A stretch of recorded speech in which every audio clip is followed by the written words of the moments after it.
मैं प्रिंसिपल सत्यवीर यादव आज अपने संबोधन में पर्यावरण की परिभाषा,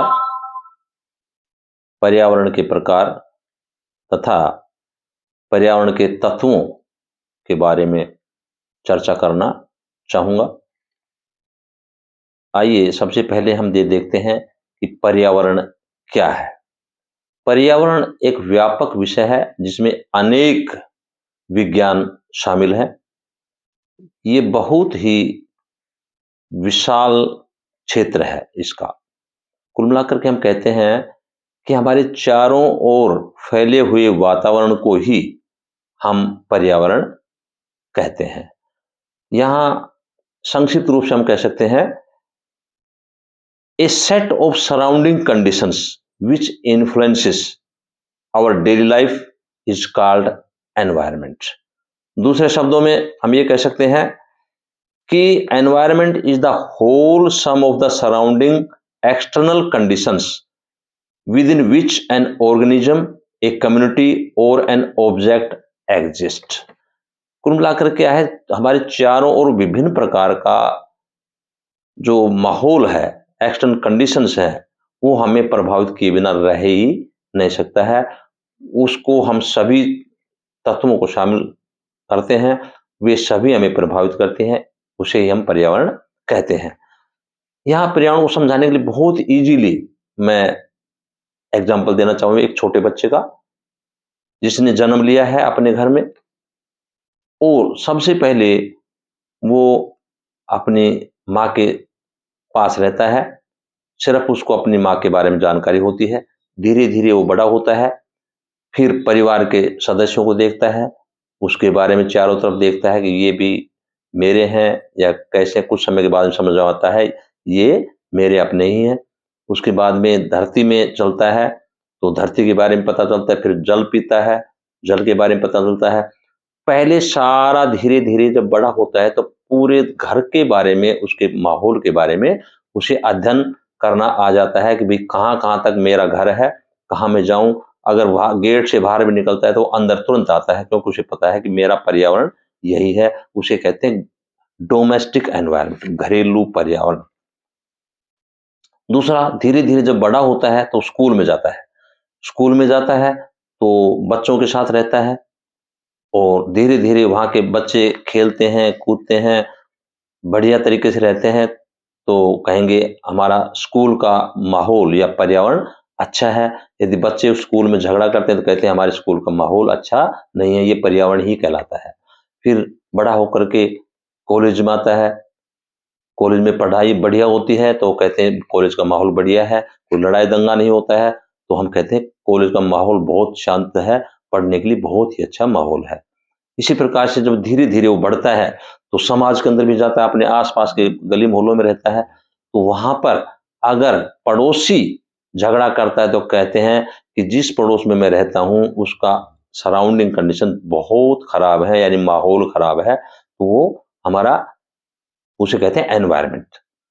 और बढ़िया है तो कहेगा बढ़िया एनवायरमेंट है। इसी प्रकार से हम एनवायरमेंट को कई भागों में बांट सकते हैं। हमारा घरेलू पर्यावरण, हमारे एकेडमिक एनवायरनमेंट, हमारा इसके साथ साथ पॉलिटिकल एनवायरनमेंट भी हो जाए। जब राजनीतिक रूप से लोग आते हैं, क्षेत्र के बारे में पता चलता है, कौन एमएलए है, कौन एमपी है, धीरे धीरे ज्ञान हो जाता है, तो हमारे पॉलिटिकल एनवायरनमेंट के बारे में करते हैं। हमारा राजनीति के अंदर कैसा सिस्टम है, भ्रष्टाचार का है या साफ सुथरा है, उसके बारे में कहेंगे। अगर एनवायरनमेंट गंदा है, भ्रष्टाचार ज्यादा है, तो कहेंगे हमारा एक पॉलिटिकल एनवायरनमेंट बढ़िया नहीं है, भ्रष्टाचार ज्यादा बढ़ रहा है। इस प्रकार से कुल मिलाकर के हम कह सकते हैं कि विभिन्न प्रकार के एनवायरनमेंट, कुल मिलाकर हम यहाँ संक्षिप्त रूप से एनवायरनमेंट को दो भागों में ही बांटेंगे समझने के लिए।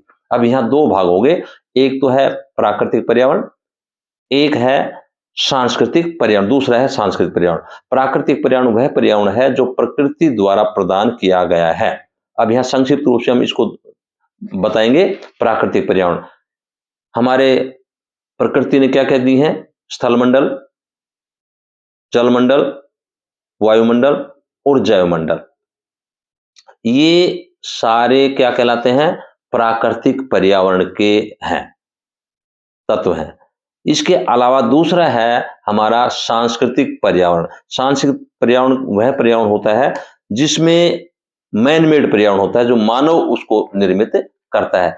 जैसे हमारा ह्यूमन सेटलमेंट्स है, मानवीय अधिवास है, वो मानव बनाता है, बढ़िया बढ़िया मकान बनाता है उसी मानवीय अधिवास।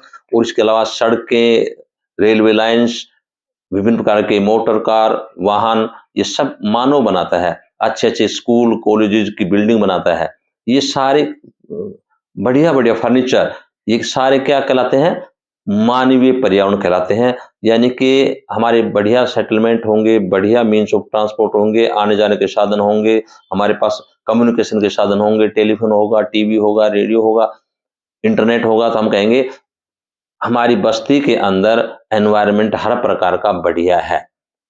इसके साथ साथ हम ये भी कहेंगे कि हमारे पास जो है वायरलेस की सुविधा है, या यातायात के साधन, या ट्रेड है। तो ये सारी चीजें हमें प्रभावित किए बिना नहीं रह सकती। अब यहाँ फिजिकल एनवायरनमेंट का अब हम तत्वों के बारे में बताएंगे। फिजिकल एनवायरनमेंट के कौन कौन से तत्व? भौतिक पर्यावरण या प्राकृतिक पर्यावरण। प्राकृतिक पर्यावरण में है हमारा धरातल, जलवायु, मिट्टी, वनस्पति, खनिज पदार्थ और पशु।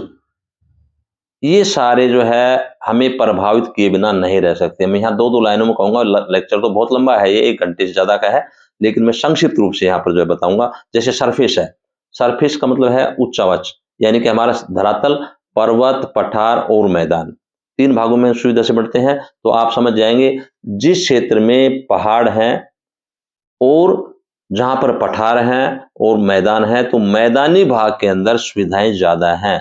वहां पर बढ़िया कृषि हो सकती है, आने जाने के साधन हो सकते हैं, सड़कें बढ़िया हो सकती हैं, और वहां पर इंडस्ट्रियल डेवलपमेंट, औद्योगिक विकास भी बढ़िया होता है, क्योंकि मिट्टी को आसानी से बिछाया जा सकता है, काटा जा सकता है, खेती की जा सकती है। इसीलिए बहुतायत रूप से वर्ल्ड के अंदर समतल भागों के अंदर ही जनसंख्या बसी हुई है, उनमें नदियां भी बहती हैं और समतल भाग भी होता है। दूसरा है पहाड़ होंगे तो वहां पर जनसंख्या कम पाई जाए, क्योंकि उनकी सुविधाएं आने जाने की ज्यादा दिक्कतें होती है। ये हो गया हमारा धरातल के बारे में, आपको समझ में आ गया होगा।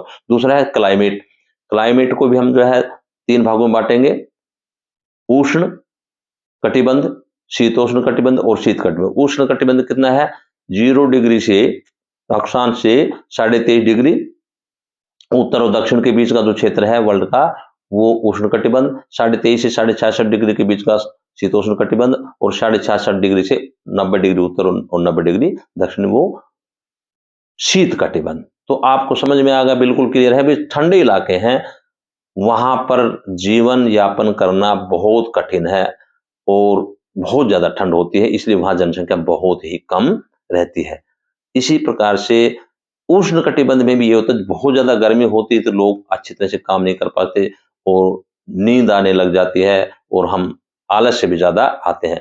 समशीतोष्ण या शीतोष्ण कह दीजिए, शीतोष्ण कटिबंध के अंदर न ज्यादा गर्मी होती है न ज्यादा सर्दी होती है, उस क्षेत्र में आज वर्ल्ड के अंदर सबसे ज्यादा जनसंख्या पाई जाती है। इसलिए क्लाइमेट भी मानव जीवन को प्रभावित किए बिना नहीं रह सकती। प्रकृति की चीज है लेकिन हमें प्रभावित करती है, इसलिए ज्यादा लोग शीतोष्ण कटिबंध में रहते हैं। इस प्रकार से मिनरल्स, जिन क्षेत्रों में विभिन्न प्रकार के मिनरल पाए जाते हैं, खनिज पाए जाते हैं, वहां पर भी क्लाइमेट गर्म हो सकती है, लेकिन मिनरल पाए जाने के कारण से रोजगार के अवसर ज्यादा होते हैं, उनमें भी लोग ज्यादा रहना पसंद करते हैं। क्योंकि जैसे उदाहरण के रूप में हमारा Saudi Arabia, Iran, Iraq, Kuwait, Bahrain, ये क्या है? सारे मरुस्थलीय क्षेत्र हैं, रेगिस्तान है, लेकिन यहाँ पर तेल के कुएं ज्यादा है, इसलिए यहाँ पर जो है सारा रोजगार के लिए लोग वहां पर चले जाते हैं और जनसंख्या बनी हुई। इसी प्रकार से हम नेक्स्ट चलेंगे कि हमारे पास सरफेस वाटर है, जहां पर धरातलीय नदियां बहती हैं, तो वहां पर खेती का आसानी से हम कर सकते हैं, इंडस्ट्री के लिए पानी मिल जाता है। इसके अलावा वहां पर ग्राउंड वाटर, जिस क्षेत्र में सड़कें हमारी पानी की नदियां नहीं है, तो वहां पर हम भूमिगत जल के द्वारा निकाल लेते हैं पानी और उससे सिंचाई करते हैं। जैसे दक्षिणी हरियाणा के अंदर हमारी यही है कि वहां पर नहरें तो नहीं है, लेकिन हम भूमिगत जल के द्वारा अपनी सिंचाई करके खेती कर लेते हैं। तो कुल मिलाकर के ये सारी चीजें हमें प्रभावित किए बिना नहीं रह सकती। अब मैं यहाँ बात बताना चाहूंगा कल्चरल एनवायरमेंटल फैक्टर्स। इसके अलावा इसी में प्राकृतिक में है एनिमल्स, पशुपालन के लिए भेड़ बकरियां, हमारा जो गाय भैंस, ये सारे दुग्ध के साथ साथ दूध से बनी हुई चीजों का उत्पादन भी हम इनके दूध से कर लेते हैं, तो मानव जीवन के लिए बहुत ज्यादा, स्वास्थ्य के लिए बहुत ज्यादा जरूरी होता है। इस प्रकार से cultural environment, man made environment क्या होता है जो हमें कैसे प्रभावित करता है। मैन मेड का है जिन क्षेत्रों के अंदर हमारे पास ह्यूमन सेटलमेंट्स है, जैसे बढ़िया बढ़िया आदमी के पास नॉलेज है और बढ़िया बढ़िया मकान बना दिए हैं और आने जाने के बढ़िया रास्ते हैं, चौड़े चौड़े रास्ते हैं, खुली खुली हवादार जो है ना मकान बनाए हैं, तो ह्यूमन सेटलमेंट बनाएंगे तो वो प्रभावित करेगा। एक ऐसे रेजिडेंस होंगे जहां गंदगी ज्यादा फैली होती है, वो तो ऐसे पर्यावरण के अंदर मानव रहना पसंद नहीं करता। अच्छे जैसे जयपुर का जो शहर है, वहां पर रहना मानव पसंद, जैसे हमारे पास चंडीगढ़ का है, ये मानव ने खुद बनाया है, तो रहने के लिए बढ़िया व्यवस्थाएं हैं, इसलिए वहां पर जो है जनसंख्या पाई जाती है। और जहां ऐसी बस्तियां होती हैं जहां बहुत ज्यादा दूषित प्रदूषित होते हैं, जहां चारों तरफ गंदगी होती है, प्रदूषण होता है, तो उसको छोड़ देते हैं लोग। तो इस प्रकार से मीन्स ऑफ ट्रांसपोर्ट, जिन क्षेत्रों में आने जाने के बढ़िया साधन हैं, जैसे रेलवेज हैं, रोडवेज हैं, अच्छे वाहन हैं, सड़कें हैं, तो इन क्षेत्रों में लोग रहना पसंद करते हैं। जैसे हमारा पर्वतीय क्षेत्र है, वहां पर सड़कें नहीं है तो लोग कम रहते हैं। जहां पर हमारा मैदानी भाग है, वहां पर ये अच्छे होने के कारण जनसंख्या वहां पर ज्यादा रहती है, तो निश्चित रूप से हमें प्रभावित करती है, जो हमारे मानव को प्रभावित, कल्चर सांस्कृतिक पर्यावरण भी हमें प्रभावित किए बिना नहीं रह सकता। इसी प्रकार से जिन क्षेत्रों में मीन्स ऑफ कम्युनिकेशन अच्छे अच्छे जो है ना, टेलीफोन है, सुविधाएं हैं, टीवी है, सारी चीजें हमें प्रभावित किए बिना, टेलीफोन वगैरह, इंटरनेट वगैरह सुविधाएं हैं, उन क्षेत्रों में वहां पर लोग ज्यादा रहते हैं। इनके अलावा जिन क्षेत्रों में ये सुविधाएं नहीं, तो वहां पर लोग कम रहते हैं। इसका मतलब सुविधाएं उनको निश्चित रूप से प्रभावित किए बिना नहीं रह सकते। इसी प्रकार से व्यापार, जिन क्षेत्रों में व्यापार के लिए बंदरगाह है, वहां पर जनसंख्या ज्यादा रहती है। जहां पर जो है व्यापार की सुविधाएं नहीं होती हैं, तो वहां पर जनसंख्या कम रहती है। जैसे नेपाल है, लैंडलॉक्ड है, वहां पर व्यापार के लिए हमारे पास कलकत्ता के अंदर आना पड़ता है या बॉम्बे के अंदर आना पड़ता है सामान को लेकर के, और वहां और सुविधाएं नहीं होने के कारण से बंदरगाह वगैरह हम दूसरे देशों से हम उनको व्यापार करना पड़ता है, काफी असुविधाएं होती हैं। ये तो स्पष्ट है कि बॉम्बे और कलकत्ता काफी डेवलप्ड क्षेत्र हैं या अन्य पांडिचेरी वगैरह क्षेत्र हैं। इस प्रकार से हम कह सकते हैं कि अलग अलग हमारे पर्यावरण के जो तत्व हैं, ये भी मानव को प्रभावित किए बिना नहीं रह सकते। इसलिए जिन क्षेत्रों में ये ज्यादा सुविधाएं होंगी, मानव डेवलप्ड होगा, और जहां पर ये सुविधाएं नहीं होंगी, वहां पर जनसंख्या भी कम रहेगी और वो डेवलपमेंट भी ज्यादा नहीं होगा, चाहे वो इंडस्ट्रियल डेवलपमेंट हो, एग्रीकल्चर डेवलपमेंट हो, ह्यूमन डेवलपमेंट हो या अन्य प्रकार का कोई डेवलपमेंट हो। Thank you very much.